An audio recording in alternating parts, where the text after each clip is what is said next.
Hello students, welcome back to our English class. I'm really excited to have you all here today. If you are in class 8 and ready to explore your textbook stories in a fun and easy way, then you are in the right place. As you all know, we have already done the first part of the story in our previous video, where we saw how the narrator bought an old desk and found something unexpected, a letter hidden inside. In today's part, we will see the letter and its message. So let's begin. Let's start part 2. Dearest Connie, Jim is starting his letter. I write to you in a much happier frame of mind because something wonderful has just happened that I must tell you about at once. Jim is very excited to share his experience with his wife Connie. We were all standing in our trenches yesterday morning, Christmas morning. It was crisp and quiet all about, as beautiful a morning as I have seen, as cold and frosty as a Christmas morning should be. This means on Christmas morning, all the soldiers they were ready in their trenches. Trenches means deep holes where soldiers stay during wartime. The air was cold and fresh, and everything was very calm and very peaceful. The writer thought that it was one of the most beautiful morning ever because it was a perfect Christmas morning, very cold and very frosty. Now let's read the text.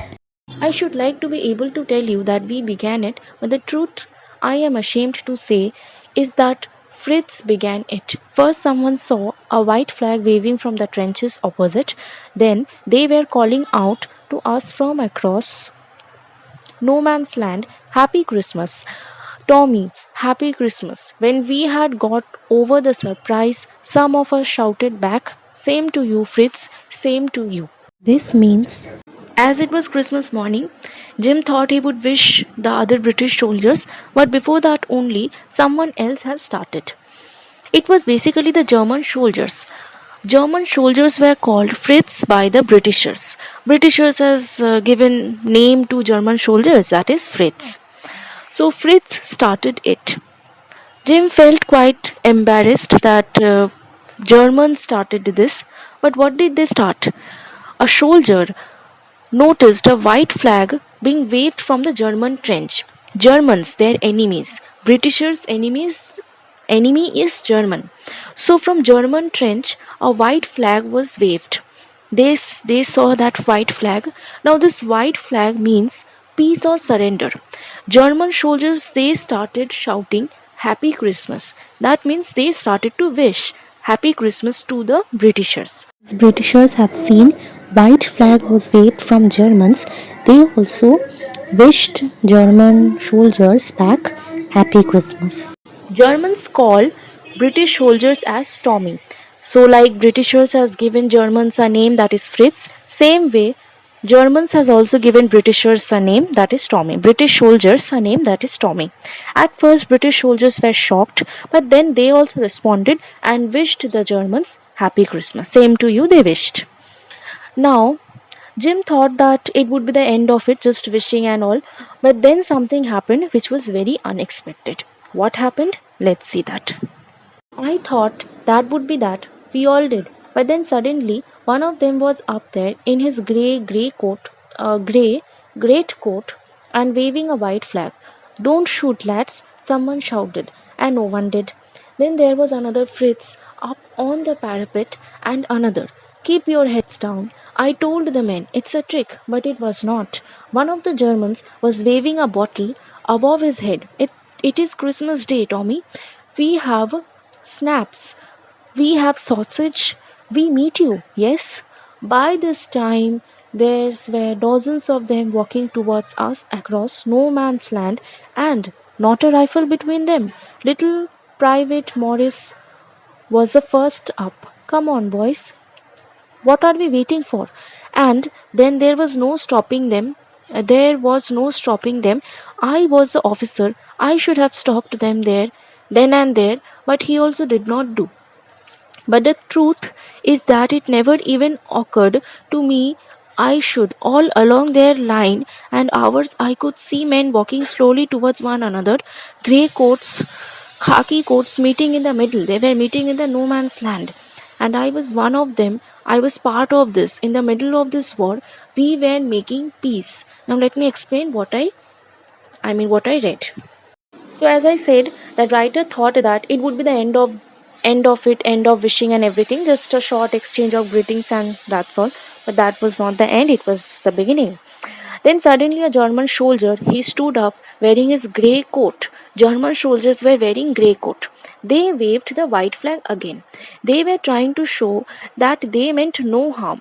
Hence, one of them shouted that don't shoot lads, means do not shoot them. They wanted peace. They don't want any fighting or anything like that.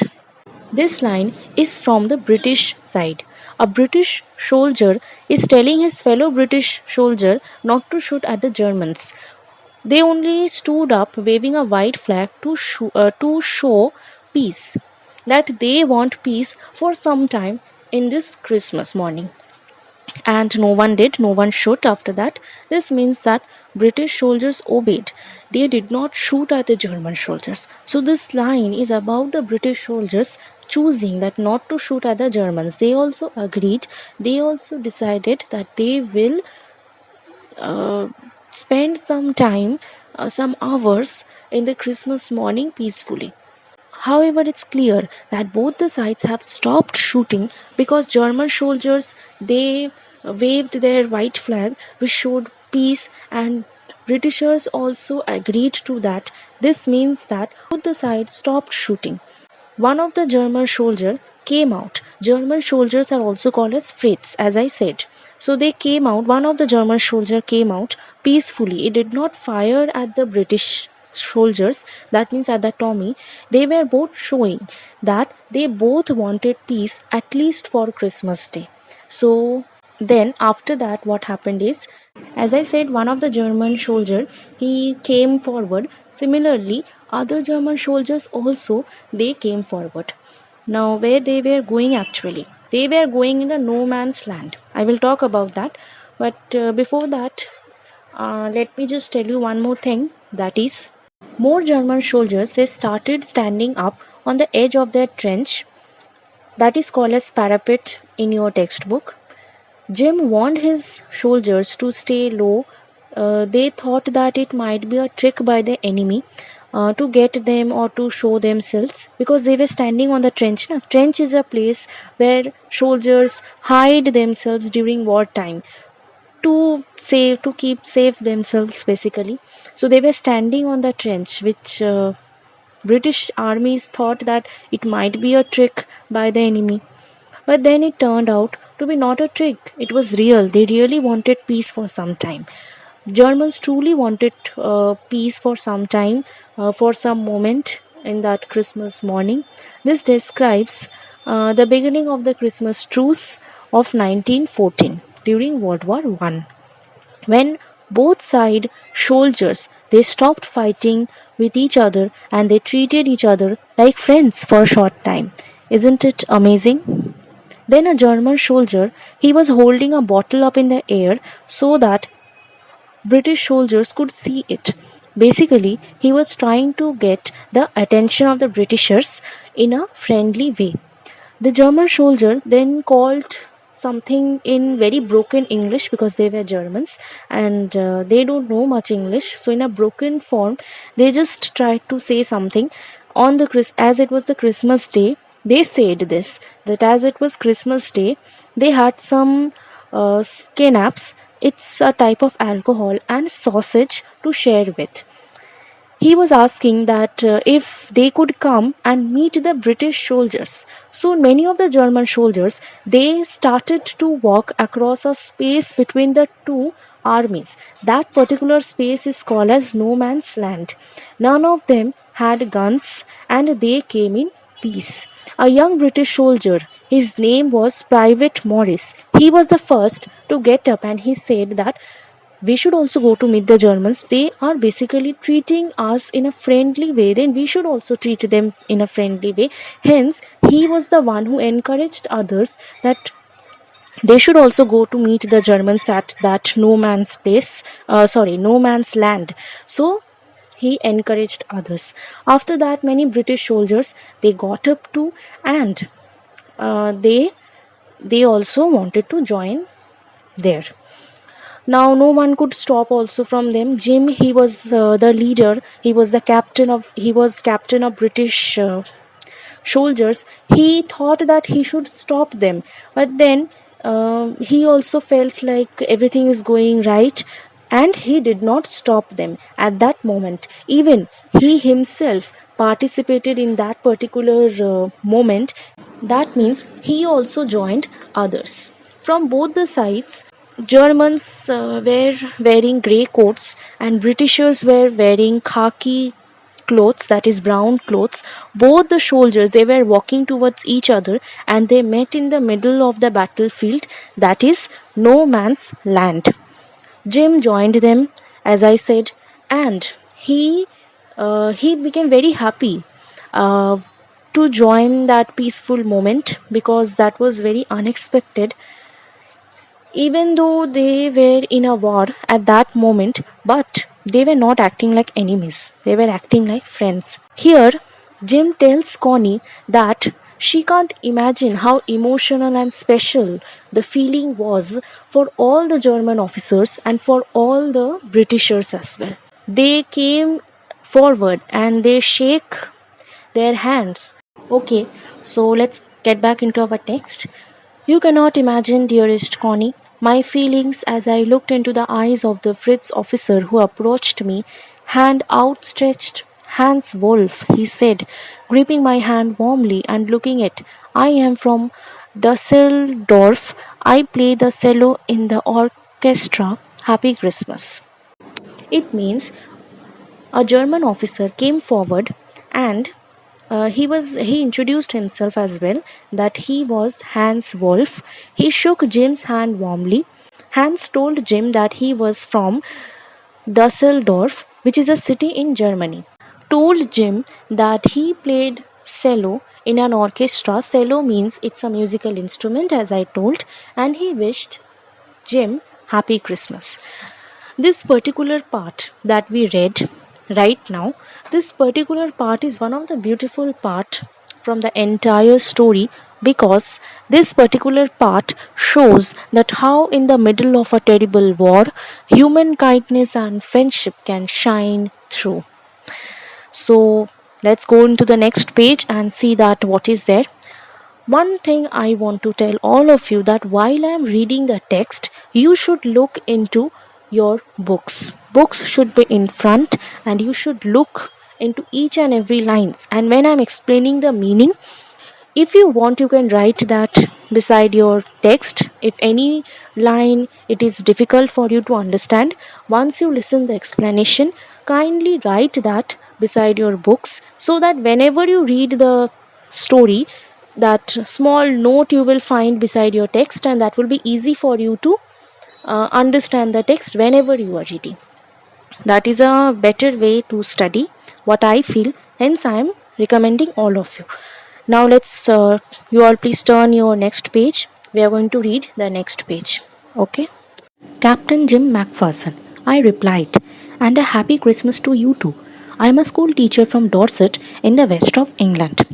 As I have said, that Hans Wolf, he came forward and he introduced himself. Similarly, British Army officer also introduced himself as Captain Jim Macpherson. Jim introduced himself. He wishes the German soldier Merry Christmas, and he also tells him that he is a school teacher from Dorset. As I have already said, Dorset is a place in England.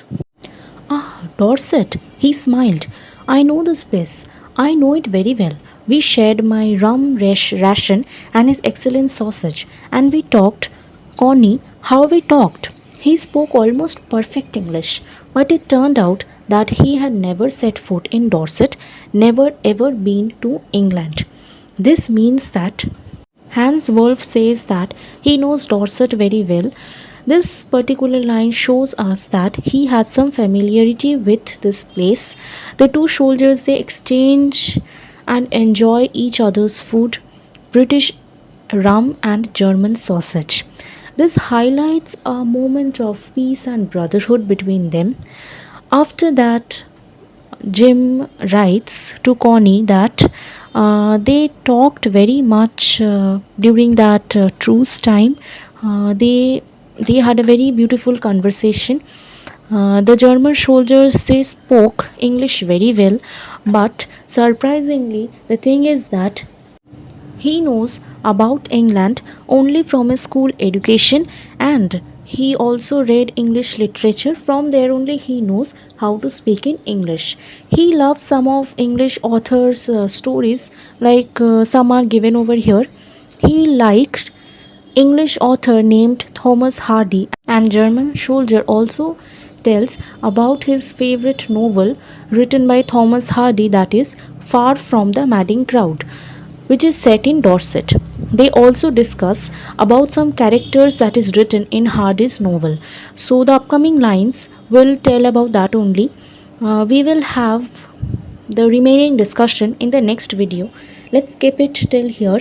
Remaining part we will cover in the next video. Next video will be part 2 continuation. As we could not complete part 2 in this video, I will complete that in the next video. So next video will be part 2 continuation. So be connected. I will upload part 2 continuation video very soon. So stay connected, and thank you very much for watching this video. If you like our channel, please subscribe.